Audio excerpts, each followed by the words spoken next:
하겠습니다.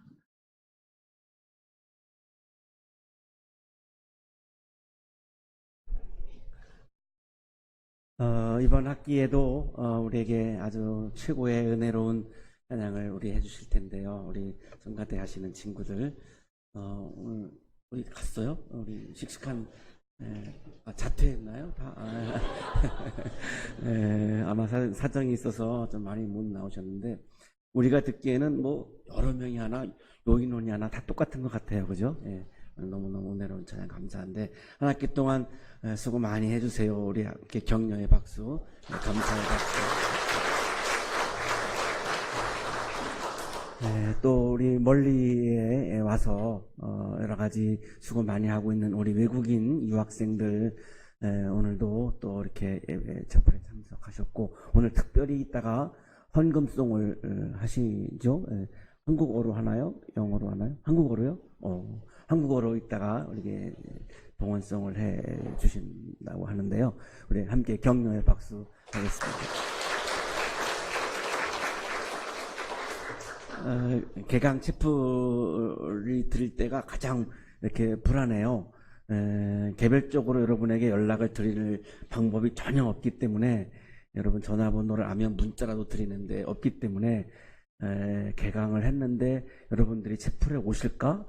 기억을 하시나? 뭐 이런 불안감이 많이 사실 있는데 이렇게 와주셔서 너무 감사하고요. 우리 체프에 참여하신 모두를 위해서 여러분 감사의 박수 하겠습니다.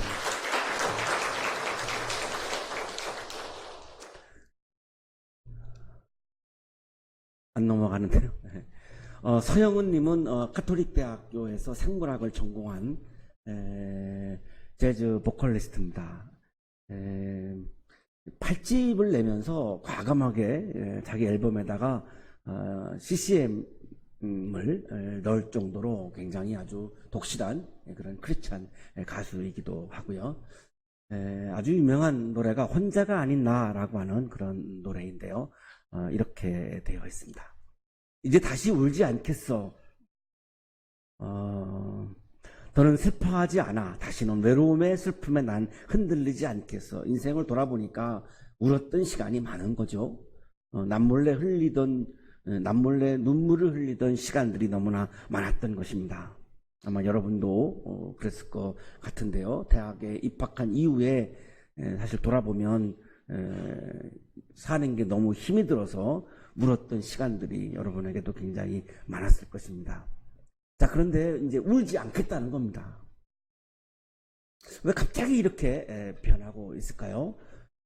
그동안 너무 사는 게 힘들어서 슬픔이 내 삶을 막 사로잡았는데 이제는 더 이상 슬퍼하지 않겠다는 거예요. 다시는 외로움의 슬픔에 나는 흔들리지 않겠어.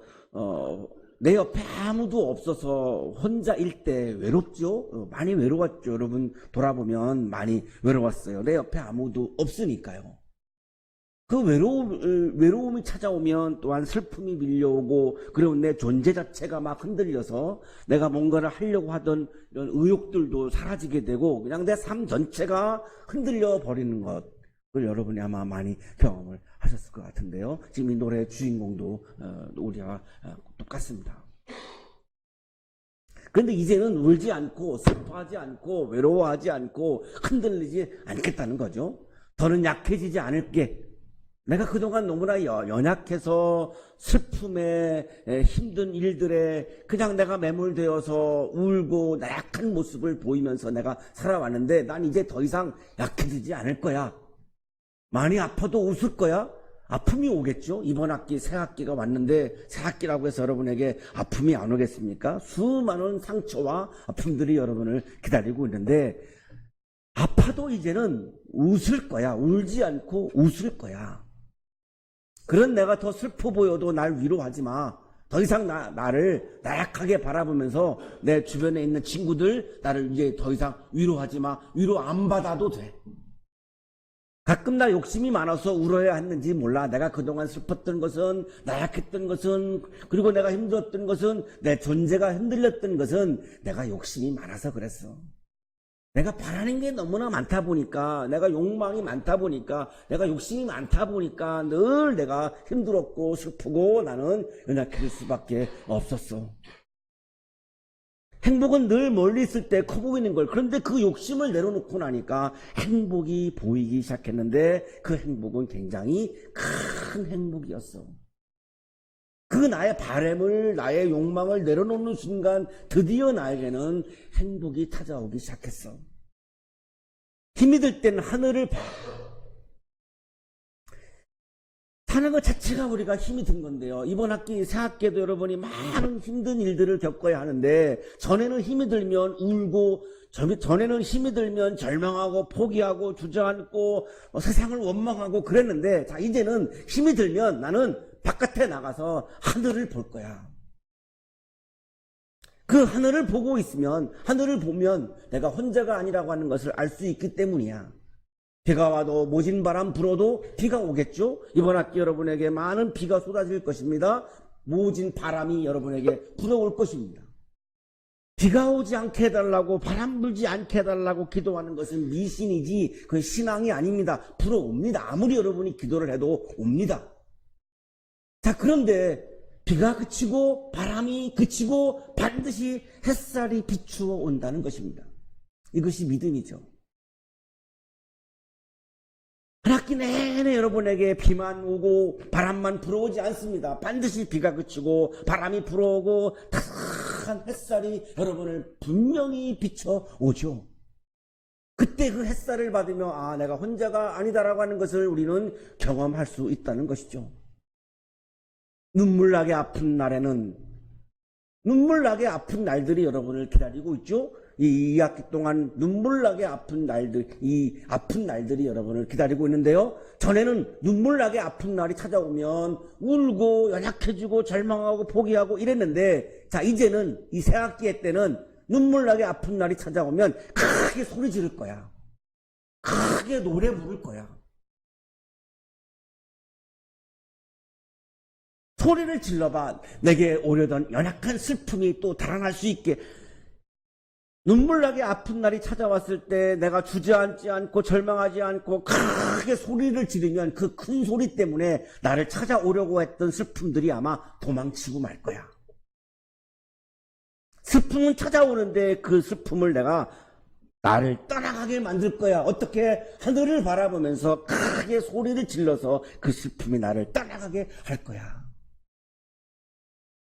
가끔 어제가 후회돼도 난 지금 사는 오늘이 내일 보면 어제가 되는 하루일 테니 여러분 지난 학기를 돌아보면 후회가 많죠? 조금 더 열심히 할 걸, 조금 더 진지하게 할 걸, 조금 더 노력하게 할 걸, 더 시간을 아낄 걸, 수많은 여러분 그런 후회스러운 순간들이 많이 있을 텐데요. 자, 오늘도 역시 조금 있으면은 어제가 돼요. 근데 지나고 나보면 또 아무것도 아니에요. 그 후회스러운 일들 오늘 내가 다시 시작하면 되고요. 또 내가 오늘 더 노력하면 되고요. 해서 지나간 과거의 시간들을 돌아보면 아무것도 아니거든요. 오늘도 오늘이 슬퍼요. 오늘이 아파요. 또 오늘이 또 어제가 되거든요. 힘이 들 때는 하늘을 봐. 나는 항상 혼자가 아니야. 비가 와도 모진 바람 불어도 다시 햇살은 비추니까 눈물나게 아픈 날에는 크게 한 번만 소리를 질러봐. 내게 오래던 연약한 슬픔이 또 달아날 수 있게. 앞만 보고 걸어갈게. 지나간 아픔들, 지나간 어렵고 힘든 순간들, 내가 절망했던 순간들, 포기했던 순간들, 주저했던 순간들, 그거를 자꾸만 떠올려서 기억하고 돌아볼 거 아니고 나는 이제는 앞을 볼 거야. 새로운 학기가 시작되었는데 나는 이제 앞을 바라보면서 나는 힘차게 걸어갈 거야. 12월 달까지 내가 힘차게 걸어갈 거야. 때로는 혼자서 뛰어라도 갈게. 때로는 걷는 것으로 안 되어서 좀 시간이 부족해서 뛰어야 할 때도 있을 거야. 나를 손 붙잡고 함께 뛰어주고 걸어주는 사람이 있으면 좋겠지만 어떤 때는 또 아무도 없으면 난 혼자서라도 뛰어서 앞을 향해서 나는 달려갈 거야. 내가 앞을 향해서 막 달려가면 내게 멈추던 조그만 슬픔도 날 따라오지 못하겠지. 슬픔이, 절망이 여전히 나를 찾아오는데 내가 달려가면, 내가 앞을 향해서 뛰어가면, 내가 과거를 향해서 달려가면 그 절망을 내가 또 만나겠지만 앞을 향해서 내가 달려가면 나를 따라오던 슬픔과 절망이 나를 따라오지 못하고 포기하고 말 거야. 그래서 내 앞에는 더 이상 절망과 슬픔이 있는 것이 아니라 희망과 비전과 꿈이 있는 그 미래를 향해서 나는 달려가는 삶을 살아갈 거야. 새로운 학기를 맞이하는 우리의 마음이 이랬으면 참 좋겠다. 이 노래를 들으면서 그런 생각을 해서 오늘 개강책 볼 때 이 노래를 함께 묵상하고 있습니다. 게르케고르는 시골교회 목사를 꿈꾸었는데요. 당시 덴마크 교회가 국교회가 굉장히 이제 개신교 나라인데 이 덴마크 교회가 굉장히 타락했습니다. 타락했다라고 하는 것은 한마디로 뭐냐면 하나님을 보지 않고 물질을 보고 하나님을 보지 않고 권력을 보고 하나님을 보지 않고 명예를 보고 어떻게 하면 교회를 더 크게 할까, 어떻게 하면 헌금이 많이 들어오게 할까, 뭐 이런 어떤 물질 욕망의 차원을 자꾸만 바라보는 교회로 타락했던 거죠. 물질과 명예와 권력을 바라보는 것은 욕망이고 하나님을 바라보는 것은 신앙이죠. 이 독실한 크리스찬인 키에르케고르는 이 사람의 철학의 주제가 그냥 신앙이고 믿음입니다. 독특한 철학자인데요. 이 철학의 모든 주제가 믿음이에요. 신앙이에요. 왜 그랬냐면 자기가 정말로 사랑하는 덴마크 교회가 너무나 영적으로 타락해 있었어요. 그래서 할 수 없이 정말 믿음이라고 하는 것을 신앙이라고 하는 것을 철학적으로 전개해 나가기 시작한 겁니다. 왜? 교회를 너무나 사랑했기 때문에. 그러다가 보니까 기성교회하고 굉장히 갈등을 겪었고요. 논쟁을 너무나 많이 했는데 일대 다수죠. 그러다가 지쳐서 42살에 길거리를 걸어가다가 쓰러졌고 일어나지 못하고 세상을 떠나고 맙니다. 덴마크 교회가 키에르케고르를 살해했다고 해도 과언은 아니죠. 타락한 덴마크 교회를 보면서 키에르케고르가 그렇게 치열하게 고민했던 이 믿음을 연구를 하면서 가장 주의 깊게 들여다봤던 사람이 바로 아브라함입니다. 이 아브라함을 바라보면서 1843년에 공포와 전율이라고 하는 책을 쓰게 되는데요. 나로서는 아브라함을 이해할 수 없다. 어떤 의미에서 나는 그에게서 놀라움 밖에는 배울 것이 없다. 100세에 낳은 얻은 아들을 하나님이 바치라고 하니까 아브라함이 바칩니다. 아버지로서 아들을 지켜야 될 의무와 책임이 있는데 한마디 물어보지도 않고 저항도 하지 않고 하나님이 100세에 낳은 아들을 너 나한테 바쳐, 제물로 바쳐 그러니까 한마디도 안 하고 그냥 바칩니다. 자, 이 장면을 보면서 키에르케고르는 경탄합니다. 어떻게 이럴 수가 있을까? 어떻게 하나님을 그렇게 사랑하면, 하나님을 어떻게 그렇게 높이면, 다른 거 안 보고 하나님만 바라보고 있으면 어떻게 사람이 이럴 수가 있을까? 그러나 그렇게 하나님을 바라보는 것을 믿음이라고 이제 이야기하기 시작합니다. 그때 이삭은 벌벌 떨며 불안에 쌓여 부러지셨다. 아들 이삭이 얼마나 무섭겠습니까? 장작더미를 쌓아놓고 밧줄로 아들을 묶어놓고 그 장작더미에다가 이제 올려놓고 불을 붙이기 바로 직전에 아브라함이 칼을 들고 내리치려고 합니다. 내 아버지가 나를 칼로 내리치려고 하는 순간에 얼마나 무섭겠습니까? 얼마나 힘들겠습니까? 얼마나 아프겠습니까? 얼마나 절망의 순간입니까? 그때 그 힘이 들 때 이삭이 어떻게 하는지 보십시오. 하늘에 계신 하나님이시여. 우리가 하나님이라고 표현하는데 원래 이 책에 하느님이라고 돼 있어서 인용을 그냥 그대로 해야 되기 때문에 하느님이라고 표현했습니다만 하늘에 계신 하나님이시여. 하늘을 봅니다. 이삭이 힘이 들 때 하늘을 봤어요. 서영은 씨의 노래처럼 힘이 들 때 주저앉고 절망하고 나를 내리치려고 하는 아버지를 본 것이 아니라 하늘을 봤어요. 나를 힘들게 하는 그거를 본 게 아니라 하늘을 봤어요. 왜 하늘을 봤을까요? 하늘을 봐야 하나님을 볼 수 있기 때문에. 힘이 들 때 이삭은 하나님을 바라보고 있죠. 이거를 키에르케고르는 믿음이라고 얘기합니다. 나를 불쌍히 여기소서. 아브라함의 하나님이시여 나를 불쌍히 여기소서. 저는 땅 위에는 아버지가 없습니다. 나를 칼로 내리치려고 하는 저분은 이제 나의 아버지가 아니죠.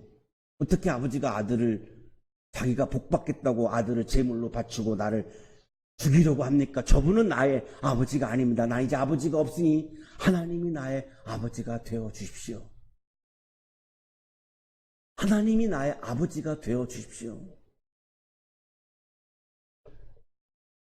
그러므로 당신께서 저의 아버지가 되어 주십시오라고 하는 기도를 할 때에 아브라함이 감동을 받아요.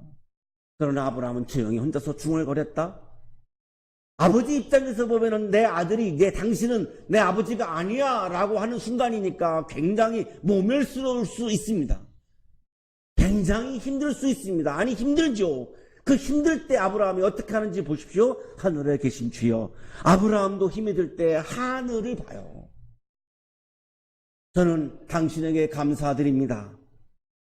아들로부터 당신은 내 아버지가 아니야 이런 소리를 듣고 있는 그 상황에서 아브라함은 하나님께 감사를 드려요. 나의 존재를 부정하는 이삭을 보고 있는 것이 아니라 이 아브라함이 하늘을 바라보면서 하나님을 바라보면서 감사를 드립니다. 뭘 감사했을까요? 이삭이 당신에 대한 신앙을 잃으리보다는 오히려 그가 나를 인간이 아니라고 믿는 편이 좋습니다. 내 아들이 나를 아버지로 인정하지 않아도 괜찮습니다. 내 아들이 드디어 처음으로 태어나서 하나님을 아버지로 모시고 있으니 너무너무 감사합니다. 내가 더 이상 바랄 것이 없습니다. 드디어 내 아들에게 신앙이 생겼습니다. 믿음이 생겼습니다. 그동안 가정예배도 드렸고 그동안 제사도 하고 같이 했지만 내 아들은 하나님을 아버지로 모신 적이 없었습니다. 믿음이 없었습니다. 그런데 오늘 이 시간에 내 아들이 믿음을 갖게 되었습니다. 신앙을 갖게 되었습니다. 하나님을 아버지로 모시게 되었습니다. 그러니 내가 아버지가 아니면 어떻겠습니까? 괜찮습니다. 감사합니다. 이삭과 아브라함은 힘이 들 때 하늘을 보고 있습니다. 하나님을 바라보고 있습니다. 케르케고르는 이거를 신앙이라고 믿음이라고 얘기합니다. 믿음은 하나님을 보는 겁니다. 하나님을 바라보는 것, 이걸 믿음이라고 말합니다. 내가 물질을 얻기 위해서 하나님을 이용하는 그것은 욕망이고요. 내가 하나님이 주시든 안 주시든 그냥 하나님이 내가 좋아서, 하나님을 내가 정말 사랑해서, 하나님을 내가 높이고 싶어서, 하나님이 나에게 무엇을 주든 안 주든 그냥 하나님이 좋아서 하나님을 그냥 기쁘게 바라보는 것, 이거를 케르케고르는 믿음이라고 얘기합니다. 그러나 당시의 덴마크 교회는 그렇지가 않았던 거죠. 아브라함은 믿었다. 그는 어느 나라인가 저승에서 축복받을 것이라고 믿은 것이 아니라, 죽어서 천당 가는 것을 믿은 것이 아니라 여기 이 세상에서 행복하게 될 것이라는 것을 믿었다. 죽어서 천당 가는 것만 하나님이 개입하신다면, 내가 살아있는 동안에 지금 여기에서 내가 힘이 들 때 나의 삶에 개입을 못하는 하나님이라면 시간과 공간을 초월하는 하나님이 아니란 말인가? 케르케고르의 덴마크 교회를 향한 이야기죠. 어떻게 하나님이 죽은 다음에만 내 삶에 개입하는가? 지금 내가 살아있는 동안에 그러면 개입하지 않는다는 말인가? 지금 내가 살아있을 때, 내가 어렵고 힘들 때 하나님이 개입하셔서 나를 행복하게 해주는 하나님이 아니란 말인가? 그런 하나님을 어떻게 우리가 하나님을 예배할 수 있단 말인가? 어떻게 해서 죽어서 천당 간다라고 하는 것만 그렇게 이야기하고 강조하는가? 지금 여기에서 하나님은 나에게 행복하게 해주시는, 나를 구원해 주시는, 나에게 기쁨을 주시는 하나님이라고 왜 설교하지 않는가? 거의 분노에 찬 이야기를 덴마크 교회를 향해서 털어놓고 있는 이 케르케고르의 마음이에요. 여기 이 세상에서 행복하게 될 것이라는 것을 믿었다. 하나님께서는 새로운 이삭을 그에게 주실 수 있었다. 번제로 바친 이삭을 후생시킬 수 있었다. 그래서 결론이 어떻게 되었습니까?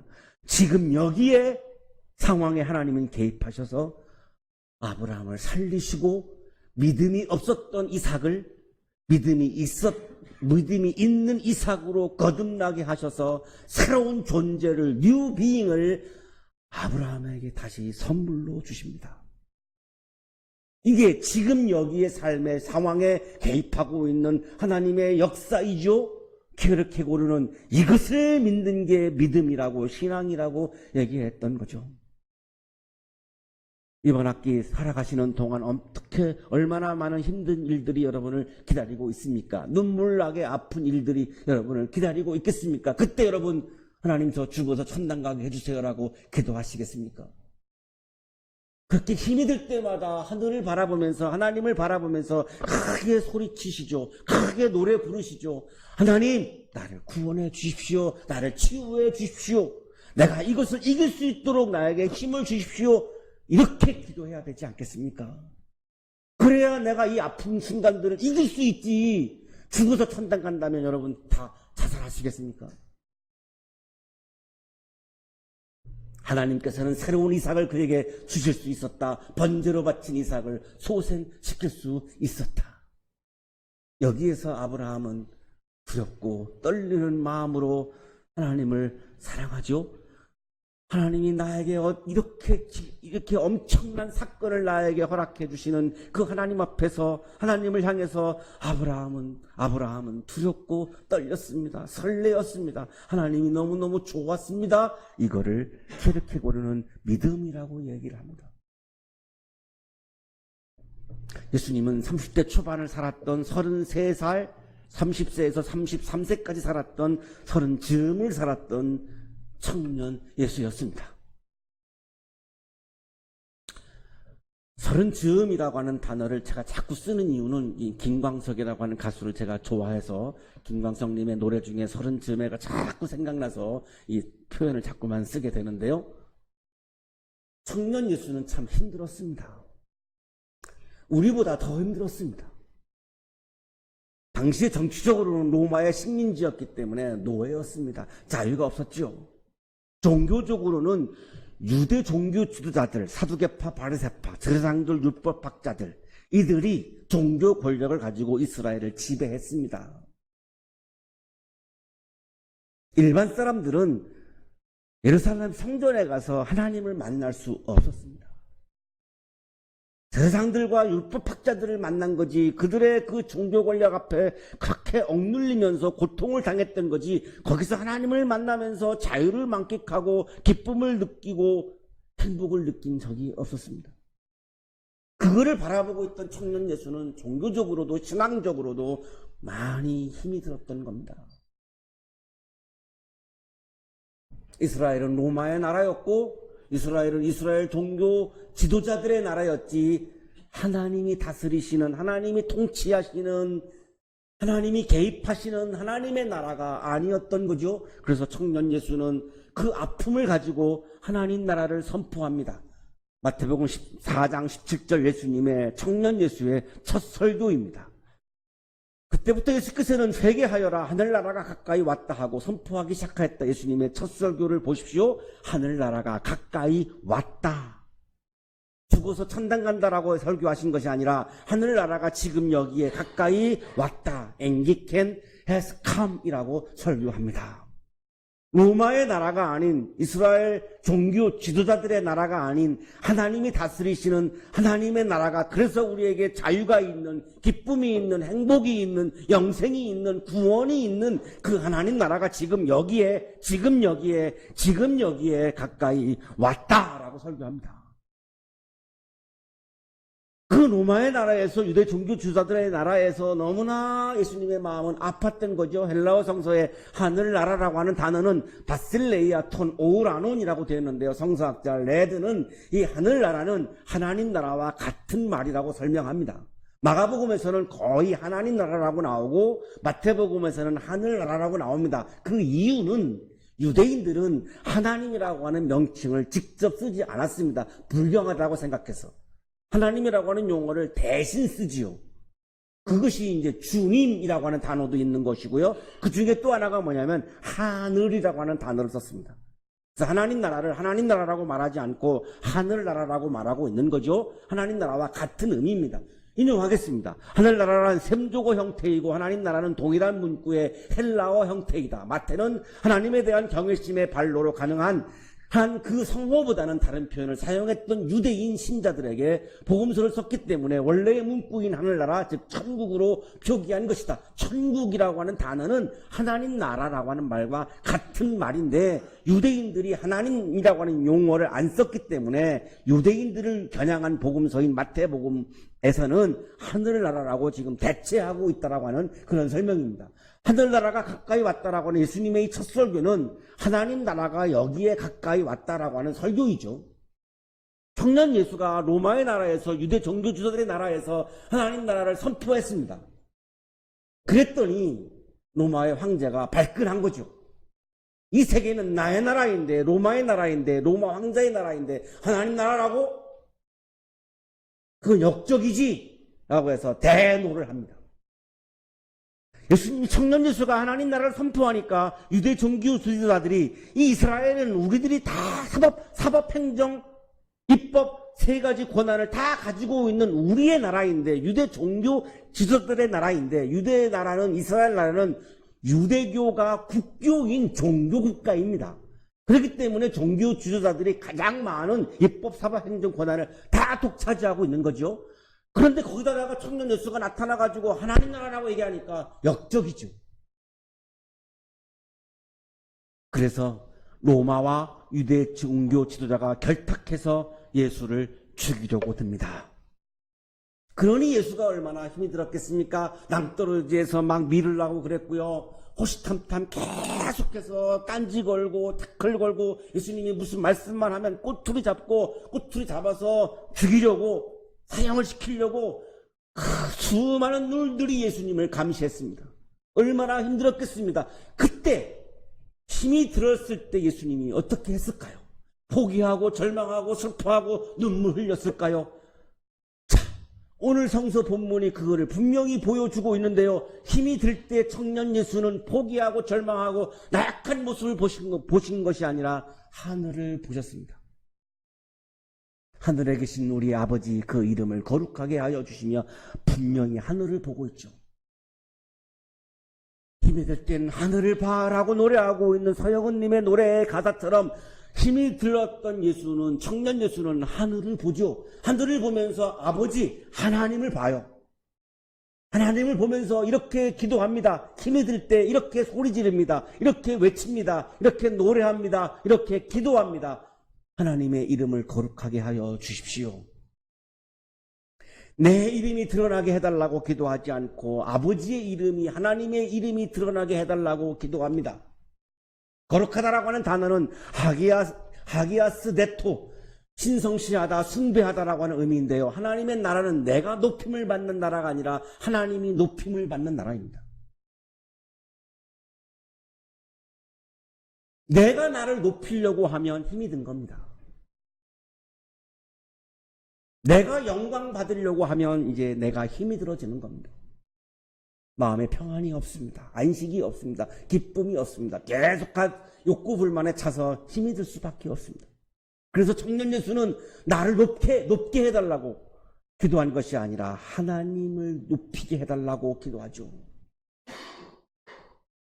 주교수의 주석입니다. 하나님의 이름은 하나님 그 자체, 그 세상에 계시던 하나님의 본성과 본질을 의미한다. 그러므로 하나님의 이름이 불려지는 곳에는 하나님 자신이 인격적으로 현존한다는 것을 전제한다. 히브리어에서는 이름은 존재 자체를 의미합니다.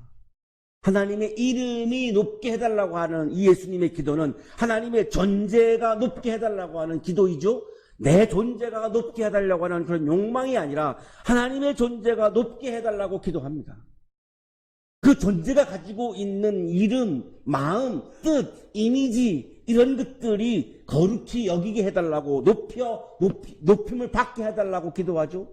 청년 예수는 힘이 들 때 하늘을 보면서, 하나님을 바라보면서 나의 이름이 아니라 하나님의 이름을 높였습니다. 이것이 힘들 때 청년이 어떻게 하고 있는가를 우리에게 지금 보여주고 있는 장면입니다.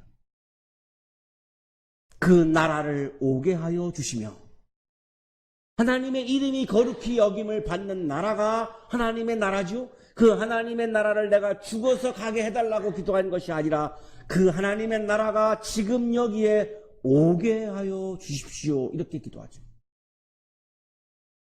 하나님의 나라가 오면 어떻게 됩니까? 하나님의 뜻이 이미 하늘에서 이루어진 것처럼 이 땅에서도 이루어져서 이제는 더 이상 로마의 나라가 아니라 유대 종교 지도자들의 나라가 아니라 이제는 하나님의 뜻이 다스리시는, 하나님의 마음이 다스리시는, 하나님의 말씀이 다스리시는, 그래서 모든 사람들에게 구원의 기쁨과 그리고 생명의 존엄함과 그리고 우리가 절망을 이길 수 있는 아름다운 희망들이 정말로 가득가득한 그런 정말로 좋은, 하나님 보시기에 너무나 좋은 그러나 새로운 세계가, 새로운 하늘, 새하늘과 새 땅이, 에덴 동산이 이 땅에서도 이루어지지 않겠습니까?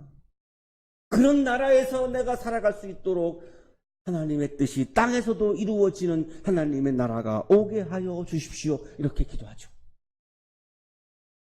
조경철 교수의 주석입니다. 하나님의 나라를 공간적으로 이해해서는 안 된다. 하나님의 이름이 경배되는, 그리고 하나님의 뜻이 실현되는 하나님의 역동적인 통치를 의미한다. 청년 예수는 힘이 들 때 하늘을 바라보았습니다. 그리고 하나님 나라가 지금 여기에 도래할 것을 믿으셨습니다. 그래서 하나님 나라가 오게 해달라고 기도하셨습니다. 이것이 힘이 들 때 청년이 어떻게 하고 있는가를 우리에게 보여주고 있는 청년 예수의 모습이죠. 청년이란 힘이 들 때 절망하고 나약한 모습을 보이고 울고 주저앉고 남을 원망하고 하는 사람이 아니라 힘이 들면 하늘을 보시면서 크게 하나님의 나라가 올 것을 믿습니다 라고 크게 소리치고 기도하고 노래하고 찬양하면서 앞을 향해서 나아가는 사람이 바로 청년입니다. 새로운 학기 2학기 여러분에게 많은 아픈 순간들이 기다리고 있을 것입니다. 그때마다 하늘을 보시면서 하나님을 바라보면서 하나님의 나라가 올 것을 믿는다라고 소리치고 기도하면서 그 아픈 순간들을 믿음으로 이기시면서 12월 종강할 때에는 여러분의 목표와 꿈이 현실로 이루어지는 것을 감사하며 마지막 예배를 드릴 수 있는 그런 새로운 학기가 되시기를 축복합니다. 거룩하신 주님, 새 학기를 주셔서 감사합니다. 수많은 어려운 힘든 시간들이 우리를 기다리고 있습니다. 하늘을 보고 하나님을 바라보며 하나님의 나라가 올 것을 믿고 기도하며 그 아픈 순간들을 이기고 승리하는 아름다운 새 학기가 되도록 복 주시옵소서. 예수 그리스도의 이름으로 기도하옵나이다. 아멘.